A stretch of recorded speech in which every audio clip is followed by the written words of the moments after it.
America Iran जंग में वक्फा petrol की बढ़ती कीमतों को घटा गया। आलमी मंडी में ईंधन सस्ता हुआ मगर पाकिस्तान में कीमतें जूं की तूं बरकरार हैं।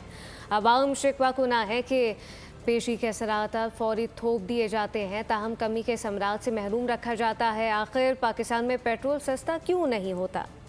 आलमी सतह पर आने वाली तब्दीली मुल्क की सतह पर न आ सकी। तेल की कीमतों में गिरावट के बावजूद पाकिस्तान में गिरानी बरकरार रही। बरतानवी खाम तेल ब्रेंट क्रूड तकरीबन $8 फी बैरल सस्ता होकर $88.81 पर आ गया, जबकि अमरीकी खाम तेल भी $6 से शायद कमी के बाद $82.70 फी बैरल पर फरोख्त हो रहा है।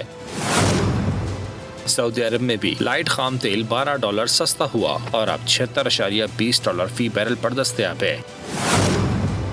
ये कमी पाकिस्तानी आवाम के लिए बेसूद रही। महंगाई में कमी न आई, ऐसे में आवाम शिकायत न करें तो क्या करें। ₹1 कम करते हैं, ₹10 बढ़ा देते हैं। आवाम समझती है कि ₹1 कम कर दिया हमने खुश हो गए। एक ही दफा ये बम हमारा फेंक दो, उसकी वजह 50-100 ही बढ़ेगा। शहरी कहते हैं कि आलमी मंडी में तेल महंगा होते ही कीमतें बढ़ाने में देर नहीं की जाती, ताहम कमी आने पर कीमतें घटाने का ख्याल किसी को नहीं आता।